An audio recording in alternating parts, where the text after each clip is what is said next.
Hey Jasmine. So what we're going to do is look at the different ways of getting started with the hair. We're going to break it down into small sections rather than looking at the hair as a total complex subject matter and just look at smaller sections. Then we're going to do the tonal range and shading to show where light and dark is, and then we're going to go in and add texture using individual strokes to build up the texture of the hair, and then finally go in and add back highlights which will have been lost when we've added the texture. So in the drawing there's already sections through the tracing which indicate I guess chunks of hair, and I've already started to shade in the really dark shadowed areas, and don't feel like you have to find information in those purely black areas. You don't, so you just use your 6B pencil to completely color them in. And it is a pretty hard line, but it's not completely hard, so some of those dark areas are going to come back in to the positive subject matter, and also some of the highlighted areas are going to cut back into the shadow, so it's not going to be a completely stark line.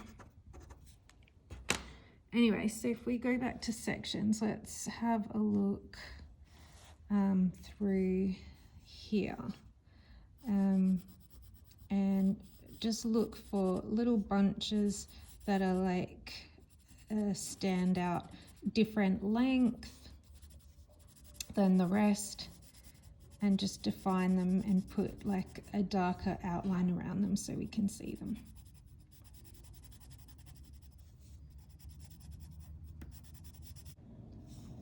I already started putting in some shading to replicate what you've already achieved in your drawing. And once we've got our main sections in place, now we want to look at what sections are light, what are medium, and what are dark. And you can compare that in relation to other parts of the face that you've already drawn. So like the eyebrow area is a mid-tone, whereas the little shadows around the hairline are a light grey. So try not to make everything look exactly the same tonally. So we've already got our really dark sections. So now we're looking where we can add a bit of a mid-tone. And I'm just using the smudgy stick with the little bit of graphite that I'm grabbing off the dark areas that have already been shaded in. It's a good idea to do your shading before your texture, because your texture will just get blended out otherwise, so there's kind of a reason for the order.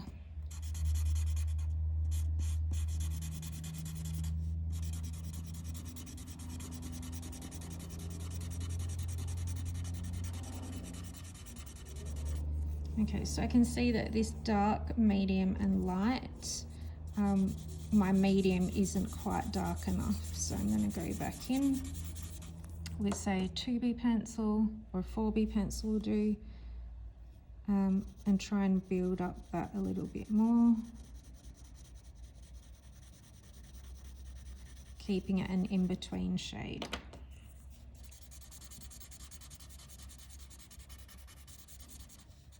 Even though we're doing a very detailed drawing, our human eye is used to filling in information gaps. So even though there is no individual hair streaks in this dark area, when you look at it as a final picture, and even when you're looking at it as a black and white photograph, you still understand that that is hair, even though we can't see the texture just through the silhouette and its proximity.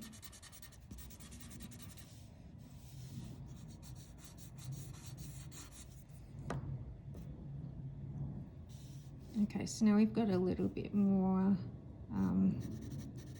tonal range here. So now that we've got our dark, medium and light tones, now we can go in and start adding some more hair-like strokes. So we want a fairly sharp pencil to do that. So I might go back to my B and start creating hair strokes to build up the texture. I think you get a more natural hair stroke at the end of the stroke. It gets sharper, so you start off pressing hard and then you lift your pencil off and you get a sharper tick at the bottom. So if you work from within the hair and then flick out, you'll get a more natural looking end of hair stroke at the end of your stroke. So it's a good idea to do lots of little ones, but pay really close attention to the length of the hair, that section that you're looking at, because some sections are longer and you want to have longer strokes. Some are curved and you want to have a curved stroke.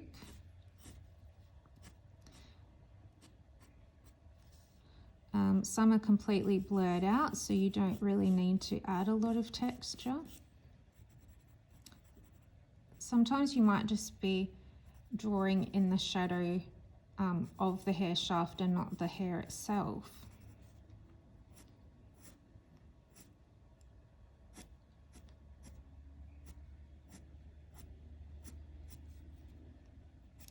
So this part will take quite a lot of time, and the more time and layers you put in, the more interesting and realistic it will look.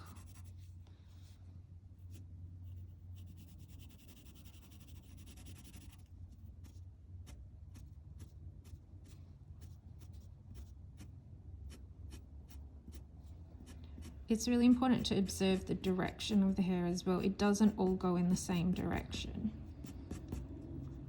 So you don't want your hair necessarily to be too sharp and focused, because the hair isn't really a focal point. The face is where we want to focus our attention. So if you feel like the detail is too sharp and contrasty, so a big difference between light and dark, that really grabs the viewer's attention. And if you feel like it's grabbing too much attention, then you want to take that blending stick and just soften it. And once you're happy with the amount of, I guess, focused detail, the last thing you want to do is your highlights. And the best way to do that is to use your Tombow eraser. Make sure it's got a clean, sort of sharp end on it. And then have a look where your really bright highlights are, and start working back into those with a very light hand and a similar hair stroke action.